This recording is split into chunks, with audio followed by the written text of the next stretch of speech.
Yeah, I think the decision making I thought was at an extremely high level. Um, I think there was like two plays that, were little tips, that Josh, might want back, from that sometimes can, put in harm's way. But outside of that, I thought it was just the decision making from, especially the quarterback position from Josh, was at an extremely high level. And then you can see the ball carriers running it, keeping it in their correct arm, just all the little things that aren't really little things. And, it allowed us to find a way to win. When we protect the football, good things are going to happen. What was your reaction to Josh's 52-yard touchdown run? I think you guys probably saw it. Yeah, no, yeah, it was one. It was hey, great play call that our guys are gloved right now, and Josh is having to run. But like that's who he is, right? He's a human eraser. He makes bad plays, bad play calls. He makes them work, and I'd love for in that situation. I'm sure there's going to come a time, whether it's this week or in the next however many years here, that all the times that I'm telling him that, hey, look, man, there's three guys around you. It's the NFL. Just go down. You're not going to be able to do it. Well, he just proved me wrong, and so it'll probably set you back a little bit. But he's such a dynamic football player that I think when you try to hold Josh Allen back, you're probably doing a disservice. So, just to follow up on that, now that it is the postseason and where the stakes are so high, just how important when you have a quarterback like Josh Allen who can do those special plays, and that's what makes him special. How important is it to, almost kind of let him do that at times? yeah, but for us, like we've been playing in this game that we're playing on Sunday, we've been playing since the last time we were playing this team, right? Like this is our, seventh playoff game, right? Like this is just our mindset. It's just the next game. And so it's the personality that we want Josh to play with at all times, right? And, we always say, hey, be you with us. And, when he's playing like this, when he's playing confidently and just kind of having a lot of fun, if he's scoring touchdown and flexing, that means good things are happening, right? And so, whatever that is, regardless of the game, it's always fun to see. Hey, Joe, how much does Chris Jones impact the game even when he's not giving tackles? Yeah. Look, after the game, I saw him last time. He's as good as a football player in this game. He's in the elites of the elites. They do such a good job of moving around. He's in one-on-one situations, and when he's not in one-on-one situations, he's dominant in the run game and the pass game, and you got to be aware of him on every single play.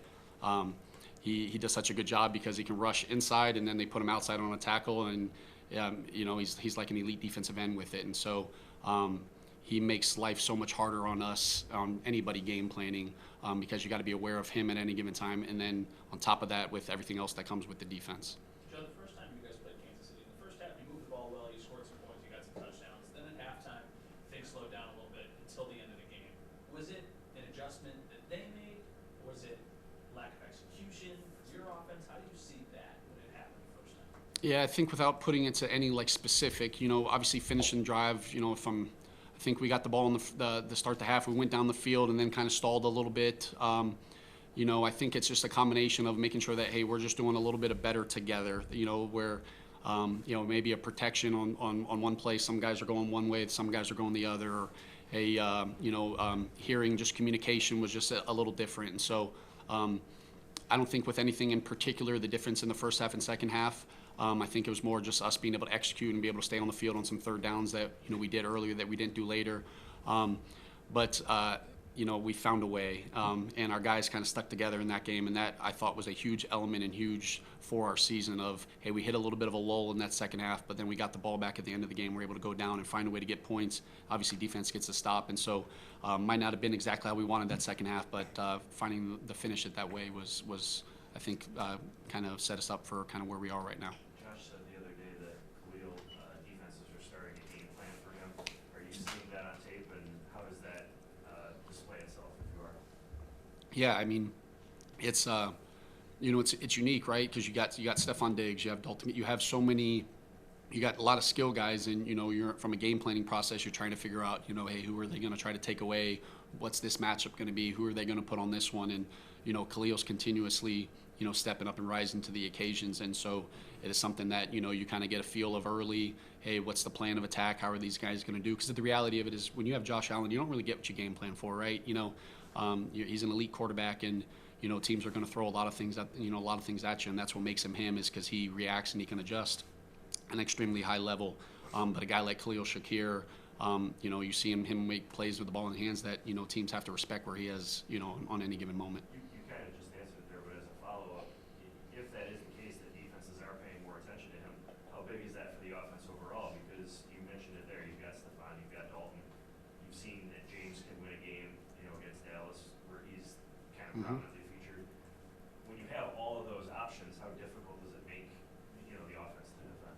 I think that's everything. And that's what, like, you go back to weeks of like how much Stephon Diggs was doing without the football, that goes unnoticed, right? Is a lot of the success, not a lot, it's Khalil Shakir, but a lot of the success that Khalil Shakir and Dalton Kincaid and James Cook is having is because of what Gabe Davis was doing and because of what Stephon Diggs was doing, and now it's opening up some of those opportunities for them. And so it's been a lot of fun to see them just make the most of the opportunities. And the best thing too is just seeing the guy's mindset and knowing that, hey, this might be a game that someone has 6 catches and the other person might not have any, but just seeing the guys on the sideline when we're having success, all playing for one another, knowing that, hey, at any given moment, someone else, it might be their opportunity to eat.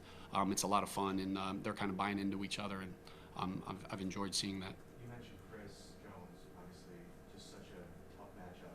With Osiris, rookie, second playoff game, probably see him quite a bit in this game. Do you take him aside? Does Aaron take him aside this week and say anything different? And where's your level of confidence in him? I mean, I haven't blinked once with Saibo this year. Like, he's gone against, obviously already going against Chris Jones. He's gone against some of the elite D tackles in the NFL as a rookie, and you're not saying you're not worried, but he's gonna hold his own, and he's gonna have a lot of success. And if he does get beat, it doesn't carry over into the next play. And he's such a mature rookie, and what he's able to do as a rookie, just as a guard in the NFL, regardless of being a first-year player, is rare. And these games aren't too big for him. They're just no different than if he was just back at playing preseason 1 to him. And that's something about his mindset, and that's why he is who he is and has played every game as a rookie. It's impressive. What is it about Steve's? I'm sorry. What is it about Steve Spagnuolo's defense that makes it so tough? He does. Look, he's been at the top for a while, right? And he does such a great job of combining scheme with the skill set that he has, right? He doesn't just run these plays just because this is the defense I've been running for years. He does such a good job of putting his players in position to have success, and that's what we all strive to do as coaches, right? And depending on each year, acquisitions that they get or with injuries or whatnot, he finds ways to put those guys, in the best position. And whether that's coverage, whether that's pressure, whether that's moving people around, and it presents problems for opposing offenses. Yeah, no, he's one of the best in the game, right? We're fortunate to obviously have Taron here and see what like an elite nickel is like, but he does such a good job because in certain personnel groupings he plays outside, and it's very rare for guys to go outside and come inside and still play at an extremely high level. And whether he's blitzing, he's one of the best nickel blitzes in the game. Has a lot of production with that, and then he can go play man coverage, and it's a rare trait, and he's gonna be a problem in this league for a lot of years. I know this is probably a better question for Steph, and we'll talk to him later. But you've been around a lot of great receivers, and he has a matchup this week potentially against Steve, who's coming off of just a terrific performance against Tyreek Hill. Take me into that matchup and what you see from Stephon Diggs on a weekly basis to see that he's ready for the matchup. I mean, there's never a moment that Stephon Diggs isn't ready for any moment. I look at Stephon Diggs before every game, and I'm like, I'm good. He's ready to go. It doesn't matter who the corner is. He has a ton of respect for Snead and any corner that he's going against. But there's a reason that these are the best corners in football, and there's a reason that Steph's one of the best wide receivers in football, is because they rise to these occasions. They look forward to these matchups, and I'm excited to see it all play out on Sunday. Yesterday, Josh said your message has been the reward for doing is the opportunity to do more. Mm-hmm. Where did you learn that mindset, and why do you think it's so applicable to this team? Like all coaches, right? We all just kind of steal from something that we've heard at some point. I wish I could tell you the exact moment I've heard that, but I think that it's tough in this profession, right? Is, you know, you win a game and boom, as soon as you win a playoff game, you don't even have time to enjoy it because you're like, all right, on to the next one, right?